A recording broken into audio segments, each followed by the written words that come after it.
आज का हमारा टॉपिक है humidity. What do you understand by humidity? Humidity. Moisture in the air. Air particles. Moisture Air particle. अच्छा Moisture Water particles in the air. Moisture और humidity में क्या अंतर है? अब मजा आएगा। Moisture और humidity में क्या?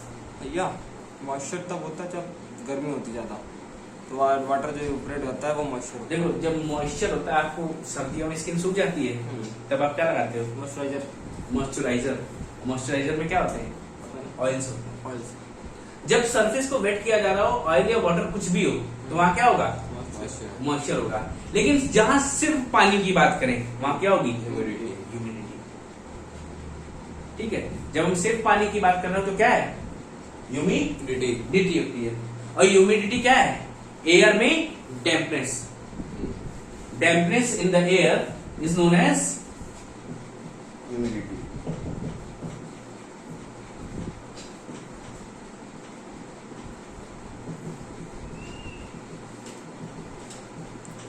डैम्पनेस का मतलब समझते हो? बिस्किट को खुले में रख दो, अच्छा वो सेम खुली हवा में सेम जाएगा। सीम जाएगा। सेम जाएगा। नमकीन कुरकुरे लाए थे, सेम लेकिन कुरकुरी नहीं रही, बहुत देर तक खुली रही, तो वो क्या है? That is dampness. ठीक है, तो एयर में भी क्या आ जाता है? एयर का जब क्रिस्पीनेस खत्म हो जाए, डैम्प हो जाएगी, तो वो कैसी होगी? Humidity. दैट मीन्स वहां पे क्या आ गया? वाटर का कंटेंट बढ़ गया है। भाई बिस्किट अगर क्रिस्प है, वो डैम्प कब होता है? जब उसमें वाटर के एब्जॉर्प्शन कर लेगा थोड़ा सा, इसलिए कैसा हो जाता है? डैम्प हो जाता है। ये बात समझ आ गई? ठीक है, अब जो डेंसिटी ये ह्यूमिडिटी है, इसको मेजर किससे करते हैं? Hygrometer. हाइग्रोमीटर।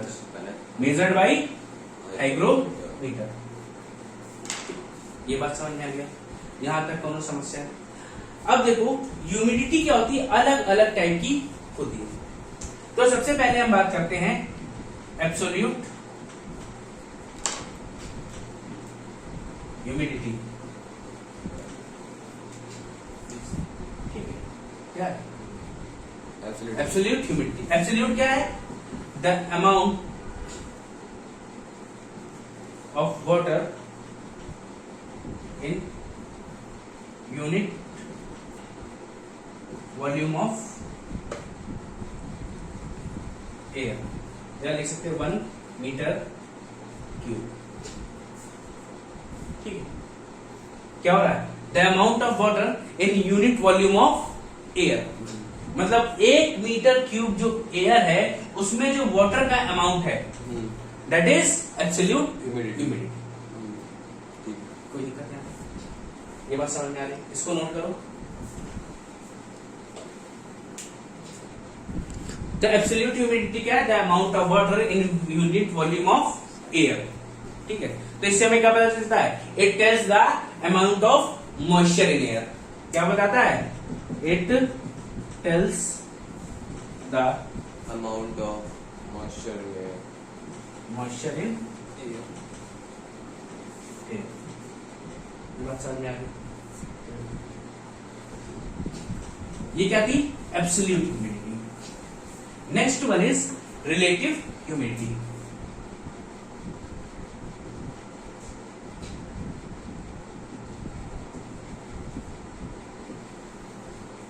रिलेटिव ह्यूमिडिटी क्या है? The actual amount of water in Yeah. Air, और क्या है? The capacity of air to hold Water. Water. ये क्या कहलाती है? Relative humidity. मतलब क्या है कि एक 50 लीटर का बर्तन है, उसमें 20 लीटर पानी भरा है, उसकी कैपेसिटी कितनी थी? 50, और भरा कितना है? 20. 20। यही तो क्या है इसकी रिलेटिव Humidity. ह्यूमिडिटी है। और ये जो रिलेटिव ह्यूमिडिटी है, इट डिपेंड्स ऑन टेम्परेचर।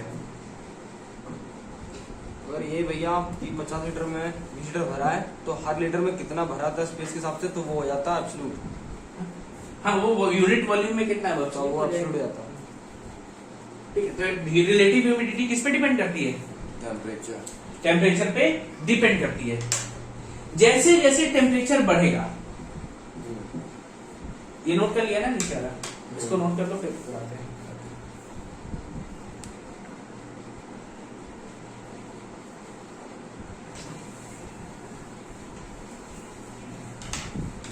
ठीक है। एब्सोल्यूट ह्यूमिडिटी से हमें ये भी पता चलता है कि प्रेसिपिटेशन कितना होगा। प्रेसिपिटेशन मतलब समझते हो? बारिश। बारिश मान लो होनी है, या बारिश की तरफ फॉल जो भी हो रहा होगा वो क्या होगा, ये कैसे पता चलता है हमें? एब्सोल्यूट ह्यूमिडिटी से। भाई अगर 3 लीटर पानी है तो 3 लीटर गिरेगा ना, तो ये हमें किससे पता चल जाता है? एब्सोल्यूट ह्यूमिडिटी से। तो एब्सोल्यूट ह्यूमिडिटी में ये बात भी लिख लेना one line, that it tells us about the amount of precipitation. Tells us about the amount of precipitation. Then इसके बाद हम लोग किसकी बात कर रहे थे? Relative humidity, the actual amount of water in air, कितना उसमें पानी है एयर में, और एयर की कैपेसिटी कितनी है वाटर होल्ड करने की। दोनों का जब रेशियो निकालते हैं तो उसको क्या बोलते हैं? Relative humidity. तो relative humidity depends on temperature.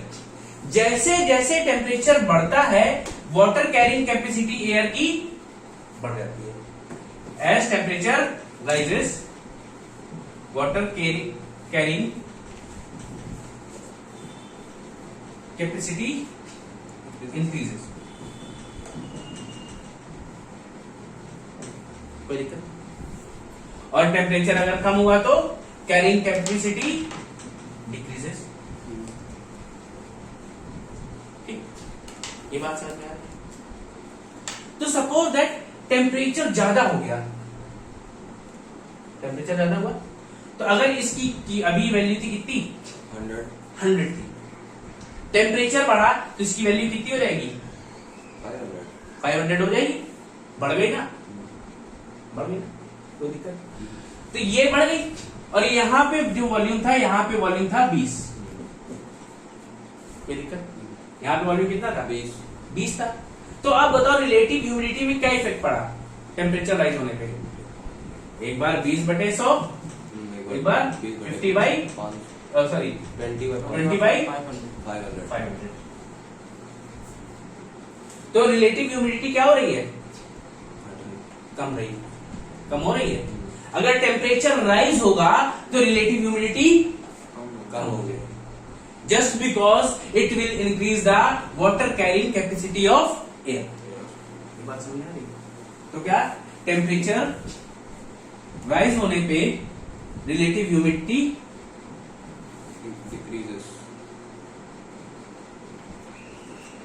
decreases and on declining of temperature relative humidity increases।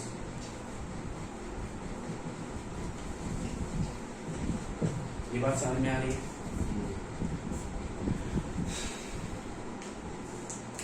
Note it down। क्या समझ में आया कि एक्चुअल अमाउंट सेम रहे और क्या हो जाए?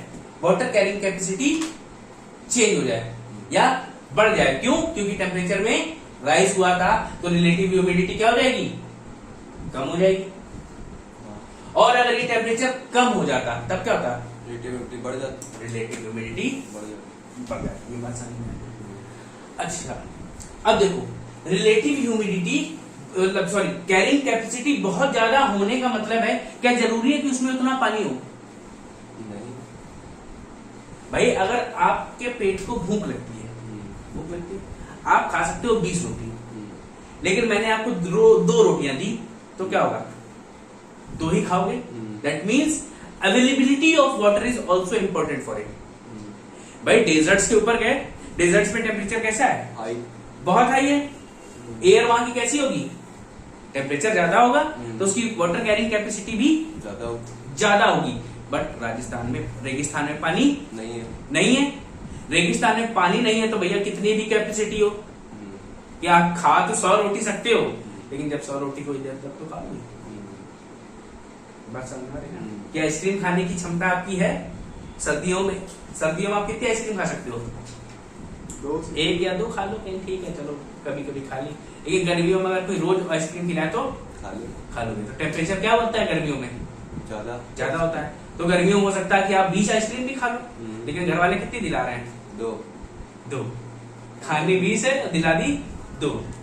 तो क्या है, तुम्हारी कैपेसिटी तो बहुत है, लेकिन खाई कितनी तुमने? 2 ही खाई। क्यों?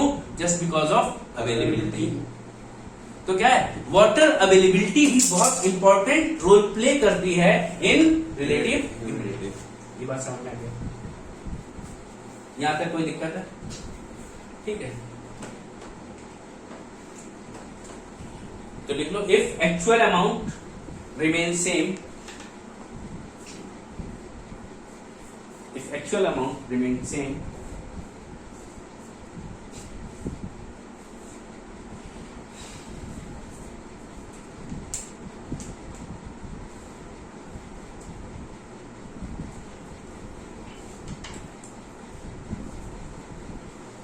और capacity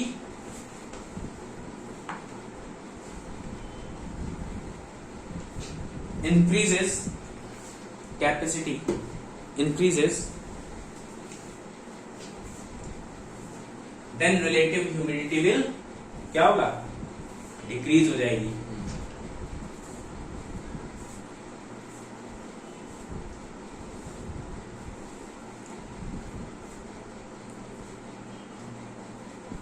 But if capacity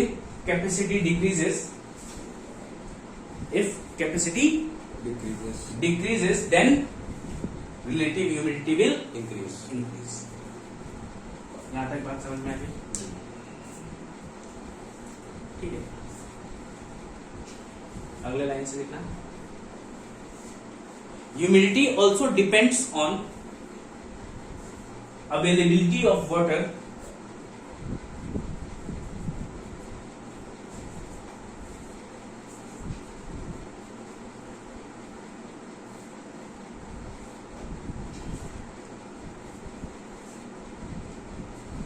like deserts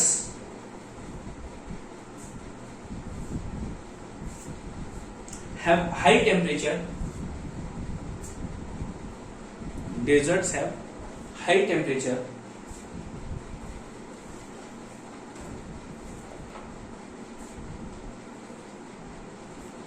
the air can hold or carry large amount of water,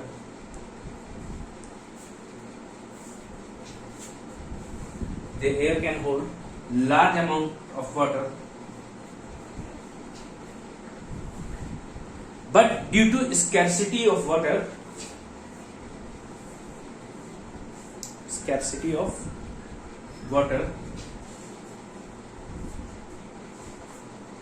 there is less relative humidity.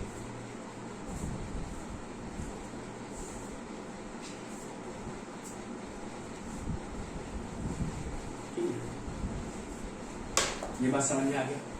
तो एक बात ये क्लियर हो गई, टेम्परेचर क्या है? डायरेक्टली प्रोपोर्शनल टू टेम्परेचर क्या है? डायरेक्टली प्रोपोर्शनल है इनवर्सली रिलेटिव ह्यूमिडिटी के? इनवर्सली बढ़ेगा। ये डिपेंड करता है सोर्सेस पे। अगर पानी है खूब सारा, टेम्परेचर बढ़ाओ तो क्या होगा? वेपर बनेगा। लेकिन वाटर कैरिंग कैपेसिटी से डायरेक्टली प्रोपोर्शनल है। Temperature is directly proportional to water carrying capacity, कि जितना टेम्परेचर बढ़ेगा उतना वाटर कैरिंग कैपेसिटी भी बढ़ेगी। ठीक है, अब मान लो क्या थी कैपेसिटी, कितनी है? 100, और एक्चुअल भी कितना हो गया? 100। तो ये क्या हो जाएगा? रिलेटिव ह्यूमिडिटी कितनी हो जाएगी? 1। Relative humidity is 100%। मतलब क्या है? 100% करेंगे, सैचुरेटेड हो गया। तुम्हारी 100 की क्षमता थी, हमने 100 दे दिया, ले लिए, तुमने कर लिया। अब तुम्हारे 100 के ऊपर 101 डाल दिया तो क्या होगा? ज्यादा हो जाएगा ना। तो वैसे क्या है कि एक्चुअल 100 है, कैपेसिटी भी 100 100 है, तो रिलेटिव ह्यूमिडिटी क्या हो जाएगी 100% हो जाएगी। अब ये कैसा हो जाएगा सैचुरेटेड। कोई दिक्कत? ठीक है। अभी मान लो कि एक्चुअल क्या है हमारा 100 है और कैपेसिटी भी कितनी है 100, लेकिन इसी सिचुएशन में टेम्परेचर क्या हो गया कम हो गया।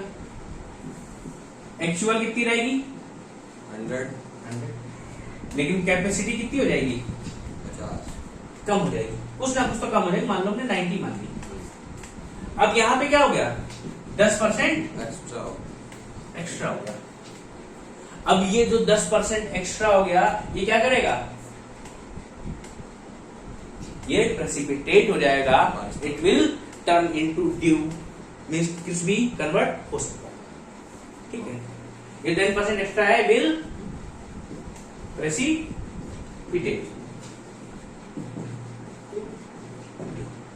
किसमें कन्वर्ट हो जाएगा ड्यू में कन्वर्ट हो जाएगा। ठीक है, तो जिस टेम्परेचर पे क्या हो रिलेटिव ह्यूमिडिटी 100% हो तो उसे क्या बोलते हैं, उसे बोलते हैं saturation temperature. The temperature at which relative humidity is 100% is saturation temperature. कोई दिक्कत? लिखते जाओ साथ में, इसको नोट कर लो फिर उसके बाद। ठीक है, तो क्या हुआ भैया, व्हेन क्या हुआ, क्या लाइन बोली थी मैंने याद है, द टेम्परेचर एट विच क्या हो रहा है relative humidity is 100% is known as saturation temperature. ठीक, नेक्स्ट में क्या है, as we reduce the temperature, जैसे हमने टेम्परेचर रिड्यूस किया तो एक्चुअल क्या हो गई एक्स्ट्रा हो गई, एक्चुअल सेम रहेगा, एक्चुअल एक्स्ट्रा हो जाएगी because there is change in carrying capacity, वो एक्स्ट्रा हो जाएगी। हमने ये तो कहा कि टेम्परेचर कम हुआ, ये कैपेसिटी कम हुई तो ये ज्यादा हो जाएगी ना, हाँ यही बात तो मैं बोल रहा हूं। ठीक है, तो लिखो as we reduce the temperature below saturation temperature, या as the temperature reduced below saturation temperature, as the temperature reduced below saturation temperature,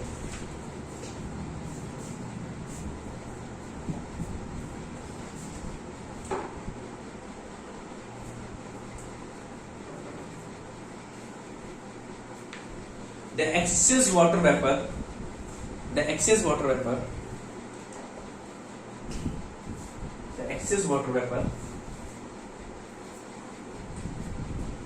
it starts to turn into dew,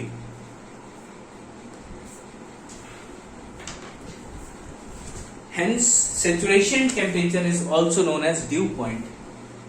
इसको हम लोग क्या बोल सकते हैं ड्यू पॉइंट। Due point. इसके बाद क्या हो रहा है कि जो एक्सेस वाटर है वो किसमें चेंज हो रहा है ड्यू ड्यू में चेंज हो रहा है।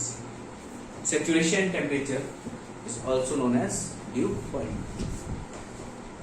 तो बेसिकली ड्यू पॉइंट क्या है बताओ। सैचुरेशन टेम्परेचर, जब सैचुरेशन टेम्परेचर को और रिड्यूस किया जाए तो वो क्या है दैट इज ड्यू पॉइंट, जहां पे क्या होगा excess water vapour start to turn into. ठीक है, ये बात समझ में आ गई। अब रिलेटिव ह्यूमिडिटी हमें क्या बताता है, रिलेटिव ह्यूमिडिटी हमें प्रोबेबिलिटी ऑफ प्रेसिपिटेशन बताता है, द चांसेस ऑफ प्रेसिपिटेशन। अगर हमारी रिलेटिव ह्यूमिडिटी 60% है तो 60% चांसेस है कि बारिश प्रेसिपिटेशन होगा। अगर रिलेटिव ह्यूमिडिटी कितनी है 99% है तो क्या बताएगा 99% प्रेसिपिटेशन होगा। The chances of precipitation are 99%। ठीक है, तो relative humidity tells us about the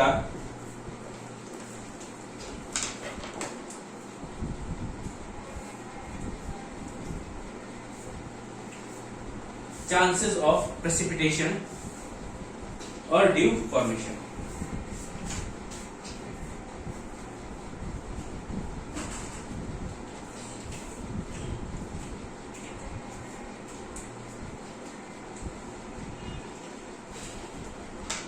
humidity.